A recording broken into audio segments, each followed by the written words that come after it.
Hey there, Joe Bacino here, host of this podcast, the podcast you are listening to right now. We've released 12 episodes of the Doomsday Clock podcast. This is episode 13. More than 6,000 people every week download this show. Many people are listening to the podcast, many more than we anticipated. We want to thank U.S. Army WTF Moments for promoting the show. We want to thank you for listening to the show. We are expanding the show. We're also changing the name to reflect that expansion. No longer are we calling this the Doomsday Clock podcast. This is now the 18th Airborne Corps podcast. Going forward, we will talk not only about the history and the legacy of the Corps, but also about current events, about current training and operations, about future initiatives. Stay with the show. Tell others about the show. Thank you all for the support thus far. This is the 18th Airborne Corps podcast, the official podcast of America's Contingency Corps, recorded every week right here at Fort Bragg, North Carolina, the center of the military universe.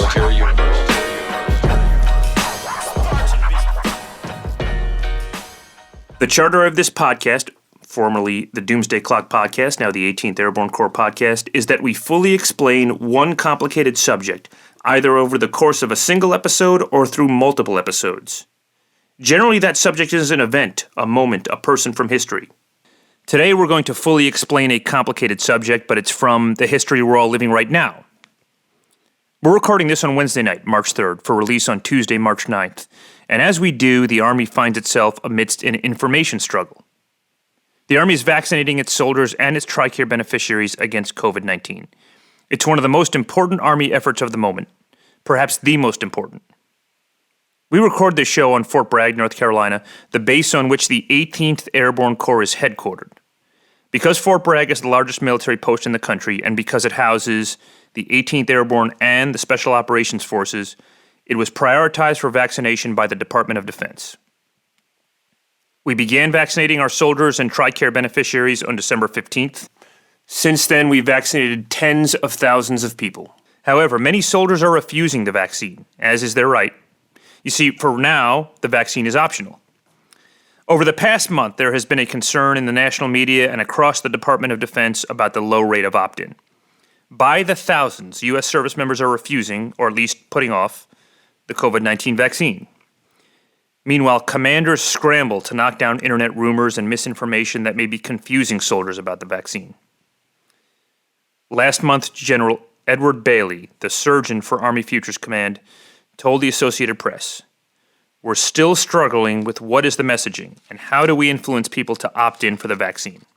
Well, this is the topic we're going to discuss for today, and this is episode 13 of the 18th Airborne Corps podcast, the COVID Vaccine Information War. I am Joe Bacino, the host.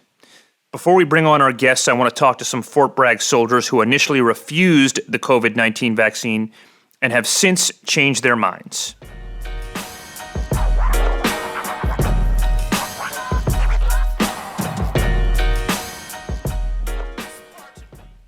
Okay, so first up, we're talking to Samuel Rinisak. Samuel, we've got you on the line. How are you? I'm good. How are you, sir? Very good. Now, you are an Army sergeant stationed on Fort Bragg. Is that correct? Yes, sir. You initially refused the vaccine. Right, as the first time. Okay, why did you refuse the vaccine initially? So, it's kind of scary. Like, it's kind of been a new virus. And bunch of news that we're looking up, like people talking about it, that make me scared. And yeah, I was like, just want to see like if people getting vaccine and see how the symptom that they're gonna get. Like I'm gonna look at them first before I get it. You wanted to see if the initial soldiers getting vaccinated were going to have some kind of symptoms or some kind of sickness. Right. Okay, and so what changed your mind? Because eventually, I believe you did get vaccinated. Right. So yeah, I just get it today. So basically, like I was talked to the brigade sergeant major. I talked to my company. Most of the command position, they already show us that they already take it to be an example. And I see like, oh, so if nothing happened to them, they're still fine. That's why it was like, yeah, it encouraged me And my wife in the member service too, so I just talked to her, and we just made a decision and opted in. All right, so your wife is a soldier also on Fort Bragg? Yes, sir. And she's also been vaccinated? Yes, sir. Okay, well, that's great. Thanks for that information, Samuel, and I wish you the best of luck. Yeah, you too, sir. Thank you. Thanks, buddy. Take care. Okay, next up, we're talking to Kiera Holbrook. Kiera, how are you? Hi, I'm fine. Now, you are an Army Staff Sergeant on Fort Bragg. Yes, sir. Okay, and so what was your initial thinking when your unit, your leadership, told you about the COVID vaccine? Well, when they first told me about it, I was nervous. At first, I thought they were forcing me to do it, and I felt like it wasn't enough information pushed out regarding the vaccine as far as what I'm really putting inside my body. So I immediately shot it down. How long ago was that? That was probably, December, January? Yes, sir. Around that time. And so you've had a couple of months to think about it, and what has changed your thinking since then? I think what changed is just my chain of command actually giving out information regarding the COVID vaccine and just erasing any of those negative thoughts I had as far as would it make me sterilized or make me sick, or am I putting the COVID virus inside my body? So they shut all of those rumors down with different slides they were showing us. And then my first sergeant actually helped me look up everything that was actually inside the vaccine. So it was nothing that was going to be harmful to me. And then the fact that my first sergeant actually got the vaccine, I was like, okay, well, I believe you now because you're not going to get something that's going to hurt you. So that's great. Okay. And so have you actually been vaccinated? Actually, I'm scheduled to go tomorrow for it. Oh, okay. Yes. What about the other soldiers in your unit, your fellow soldiers? Well, actually, when I talked to my soldiers about it and I let them know that I was getting it, they felt a little more comfortable because as soon as I said no, they said no. But when I got the information that I needed, I informed them about it. And so they actually signed up when I signed up for it. A lot of the soldiers still feel that it's too early to go get vaccinated, but I do see a lot of them changing their minds when their leadership go and get it. Where are they getting their information from, for the most part, about the vaccine? Or are they not getting information? So I know weekly we have to sit down with our squads and platoons, and it's different slides that we have, and I'm assuming that they come from the brigade or the medics. It just breaks down everything about the virus and any type of negative things that we heard about it. So I think that's the best way that they've been getting their information. Okay, great. All right, well, thank you so much, Sergeant Holbrook, and best of luck tomorrow getting vaccinated, and thanks for your testimonial. Oh, no problem, sir. Thank you. Have a great night. Take care. Okay, hey, now, last soldier we're going to talk to here is Specialist Trenton Milton. Trenton, thanks for your time. Yeah, no problem. So I understand you were initially worried about the vaccine. What concerned you? Well, in the beginning of the distribution process of the vaccine, inside and outside of Fort Bragg, I was pretty cautious. There is always some skepticism with putting anything foreign inside of my body. Mm-hmm. I guess I just wanted to feel it out and see as it became normalized and make personal judgments based on what I saw to see the overall effectiveness and what I saw as far as side effects in the general public before I could fully commit. And you've seen your fellow soldiers get vaccinated since then? Yes, I have. Multiple people within my platoon. Have any of them had any really negative side effects or any problems? Besides the sore arm, no one's really had any complaints. And so have you been persuaded to get vaccinated? No, I have not. Okay. So you've opted out. You are not going to get vaccinated. Oh, no, it was a personal decision. Okay. Getting vaccinated, yes. I'm getting my first vaccine tomorrow. Oh, that's great. Okay, that's great. We just talked to another soldier who's getting vaccinated tomorrow. Okay, well, good. So you feel good about your decision? Yeah, I mean, after seeing, a lack of adverse reactions, And looking at the statistics of where we could be as a country with the right distribution and management of the vaccine, I found a fairly large tipping point in my decision about a week ago. I ended up taking my concerns and the knowledge that I gained through looking through everything and talked to my chain of command. And in the end, I decided it is the best choice for myself and my family's safety for me to get vaccinated. Well, that's great. Sounds like you know what you're doing. Sounds like you've really looked into this. So, look, I appreciate it. Appreciate your time, and thanks for the discussion. Yeah, no problem at all. Thank you. All right, and good luck tomorrow. Thank you. Thanks, buddy. Take care.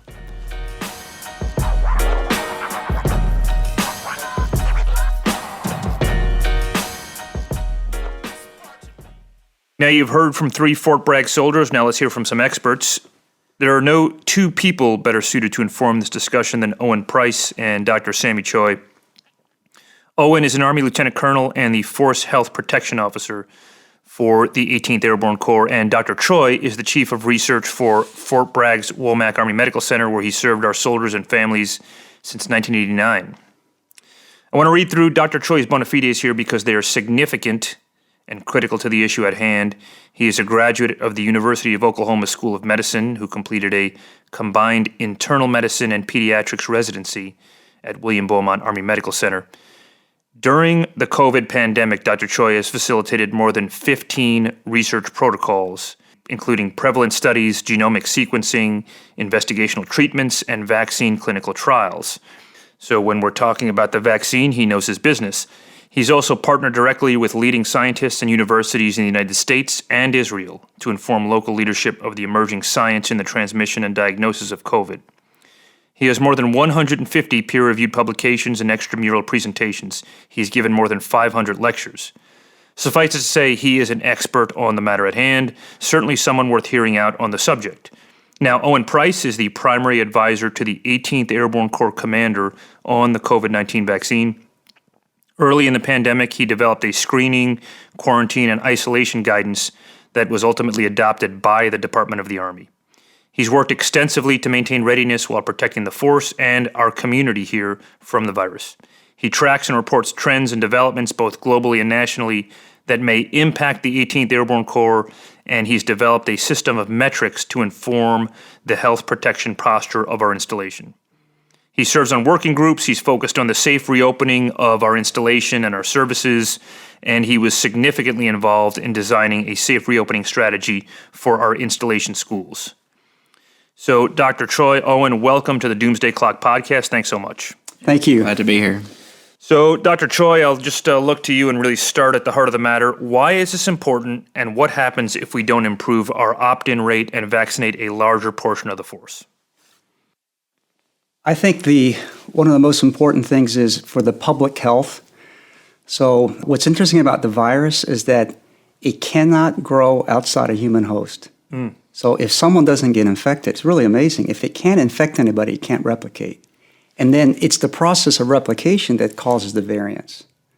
So if we can vaccinate the vast majority of people, then there is no place for that virus to go, and then the pandemic will die out. So that's the big public health reason. But there's another reason, particularly for people who would say they're very healthy. So let's say the 16, since we're talking primarily Pfizer, we're doing it at Fort Bragg, so 16 to 50, that's the young, active, working population.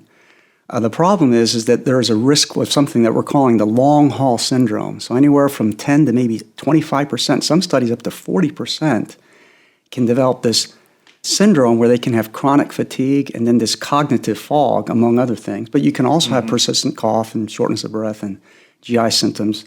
And that potentially can be debilitating. So for the younger people, if they feel that I'm healthy, if I get sick, I'm going to get over it, I don't think that's the risk. So as an example, Division I college athlete who has aspirations of finishing the season or maybe even playing pro ball, it is a showstopper. They cannot take the chance of even 10% to get the long haul, so they'll get the vaccine. So for the working class, it's not worth the risk to get that when we have such a highly effective and safe vaccine. I know, Owen, that, a lot of soldiers think that I'm young, I'm physically fit. This is basically the flu. And I think, in my daughter's school, her senior class had a cluster. They shut everything down. And for some kids, it was the flu or just basically nothing. For other kids, they've had long-term problems or they've had problems for months. So it seems like that thinking that this is just going to be the flu for me or nothing for me may be a little short-sighted. I would agree with that, and I think that goes along with what Sammy just said, in that it may not be a large percentage of the population, but somewhere between 10 and 25% of people may have symptoms that last a very long time, and some people may get very ill, whether they're young or not. So, I think for people to think that it's going to be the flu and that they're going to get it and just come through it easily, I think there's some misinformation out there. Even young people have symptoms that last much longer, even if that's for young people, even in elementary or junior high or high school, losing your taste of sense and smell that may last months and months and months. That's debilitating. That affects your appetite, that affects your daily life, and it's things like that people don't consider. Dr. Choi, my father-in-law is not in the Army and is watching this from afar. He seemed dumbfounded that this was not mandatory for soldiers. He said the flu vaccine is mandatory, other vaccinations are mandatory. If this is safe, why is the COVID-19 vaccine not mandatory? That's a great question. So the FDA issued an emergency use authorization, and they do that when we can't wait for the long-term data. So to get an EUA, that required efficacy data, so it had to work. It required meeting a threshold for safety, and then it also had to meet a third benchmark, which is the safe manufacturing. So that's the emergency use authorization. So in our country, only the President of the United States has the authority to mandate that the military, any soldier, take a vaccine that's under an EUA. Now, as soon as it gets full FDA approval, then that can happen, and the DoD can make that decision. And so what's the difference between where it is now and full approval? How many tests? What's the journey? What's the difference in testing or safety? So every single of the vaccine trials, to include that one we're doing right now at Fort Bragg, which is Novavax. So our enrollment for the Novavax is over. Of course, Pfizer, not only is it over, but they have the EUA, but the trial is actually going on for about 2 years. So after that vaccine dose, that last dose is given, then they're followed for 2 years to look for long-term effects, long-term efficacy, long-term safety. And so the difference is you have to wait those 2 years before the FDA feels comfortable giving full approval. But the same benchmarks for safety, efficacy, and manufacturing, that was met to give the emergency use authorization. I spoke with one soldier 2 days ago who said, I'm not doing it. We don't know much about this vaccine. How much do we know about this vaccine? We know a lot. The technology for this particular Pfizer vaccine, that actually has been developed for about 15 years. The actual technology of how many of these vaccines have been made for over 6-7 decades. One of the reasons this was able to happen so quickly is because it was a pandemic. I think most people realize that the number of deaths that occurred in the United States alone surpasses all the combined deaths of World War I, II, Korean War, and Vietnam War. That's really remarkable. So when that happened, and the prediction right about a year ago that we could have anywhere from 200,000 to 1.2 million deaths, unfortunately, it wasn't the 200,000. We're getting now the next benchmark is 600,000. So when that happened, all the resources came together with the finances, and many universities and organizations diverted their research efforts. For instance, if it was HIV, they diverted that to the COVID. Mm-hmm. So it's kind of the compilation of all the things that happened to include finances and resources allowed this process to have sped up safely, but that's what can happen when everybody comes together and unified on one effort. It was quite remarkable. You know, Owen, one thing that surprised me, that there's a media narrative that the soldiers who are opting out are aligned with one political side. And my experience, this is just anecdotal, of course, talking about 24 people over the last 2 weeks, is that that's not really true, that they're along the spectrum of political beliefs, religious beliefs, social backgrounds. You know, there is some misinformation out there that they are gleaming and that they're pulling in. What are you doing, or what are we doing to defeat that misinformation? I would agree that it's not tied to any one political side. I think people get their information from lots of sources, whether that is their religious background or organization, whether that's social media, whether that's the news media. But unfortunately, there is quite a bit of misinformation out there. So I think what we're doing as a medical community on Fort Bragg and as leaders on Fort Bragg is that we're talking with soldiers and asking them, flat out, why are you choosing not to get the vaccine? And as we identify the things that are causing them hesitancy, whether it's concerns over reproduction, whether it's concerns with it being a messenger RNA vaccine and concerns with genetic changes, we're able to take those myths, if you will, and find factual information and come back at them with the facts and explain to them why what they've gathered from social media or other sources is not true. And we've had pretty good success doing that, at least with the myths that are out there so far. One soldier told me that, I'm in the Army. This soldier's been in the Army for 6 years. Army tells me what to do all the time. I'm ordered to do things. In this case, the Army gave me a choice, and my choice is not to do it. Bottom line is the soldier didn't have a fully thought through reason other than that. That doesn't seem to be a good reason, but Sure. It's the soldier's choice. What do you do about that? I've heard the same thing, and I think the counterpoint to that is that everybody is tired of the pandemic. Everybody's tired of the restrictions, the mask wearing, the social distancing, the not being able to see family members.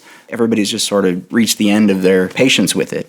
But the only way that we're going to get back to a sense of normalcy is to reach a level of immunity across the population. So, and the ways that can happen is through natural immunity, so where people get infected, or by vaccine immunity. And, even if we vastly overestimate the number of people that have actually been infected, as there's some indication that more people have been affected than the reported cases, even if we were to multiply that by 4 times, we'd really only be at about 32% of the U.S. population that have been infected. And if we have to get to 70 or 80% immunity to have what we'd call herd immunity, to where we can return to a sense of normalcy, we're going to have to make up that difference through vaccination. So I would say to people who don't want to get it simply because they're not used to having choice, that the longer it takes us to reach that herd immunity or that level of immunity, the longer the pandemic is going to go on.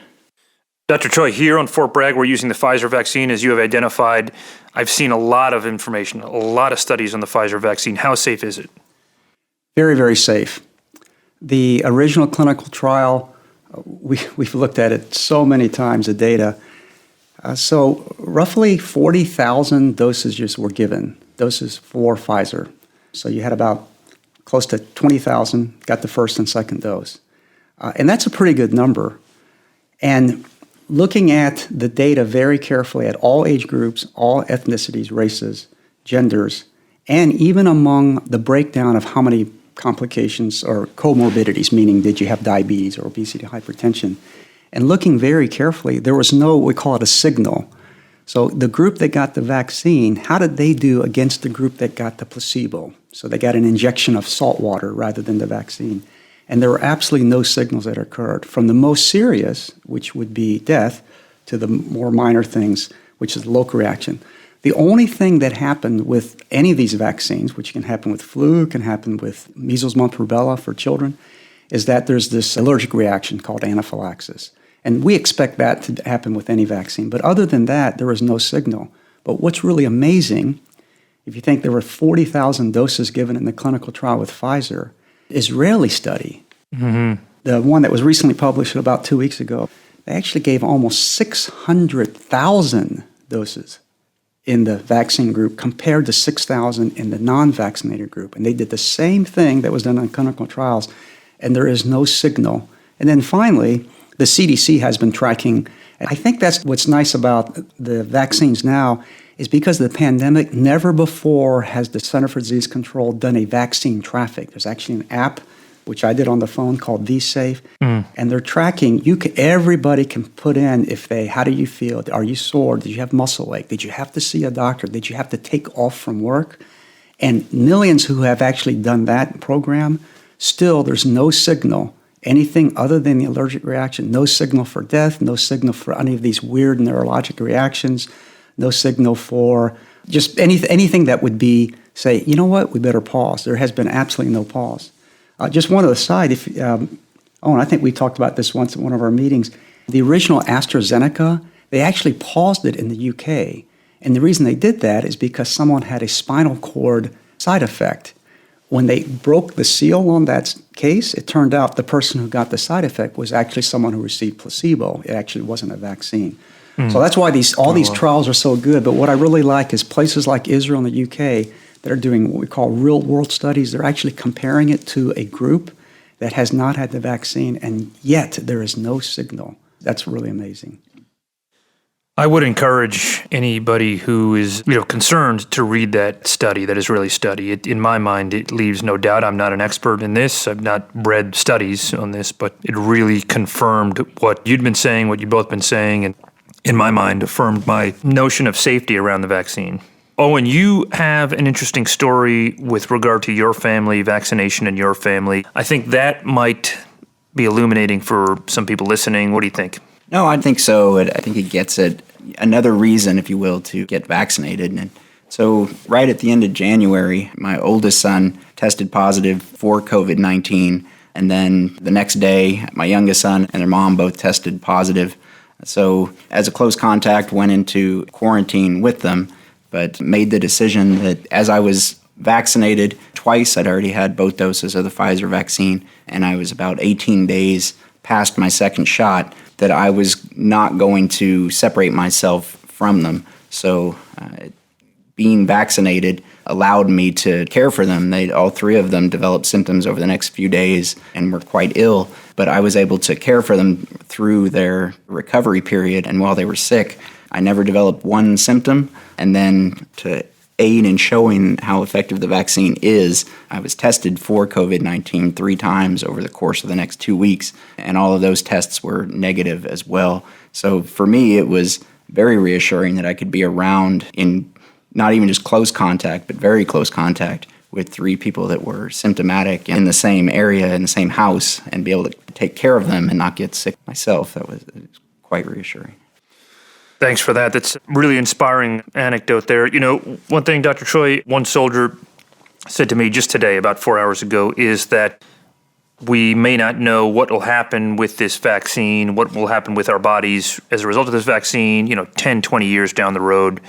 What do you say to that? Is that the concern that we have these studies, we understand what we understand now, but the long-term effects are unknown? That's a fair question. Mm-hmm. I would say, looking back 30 years when I was in residency, we had a terrible condition, a disease called Haemophilus influenza type B, devastating meningitis, bone infections. And right about during the time of my residency, the vaccine was developed. And now that's part of a standard that babies get, children infants at 2, 4, and 6 months. I don't know when the last time we had Haemophilus influenza type B, that bacterial infection at Womack. And our residents don't learn those cases, which is good. We tend not to see that.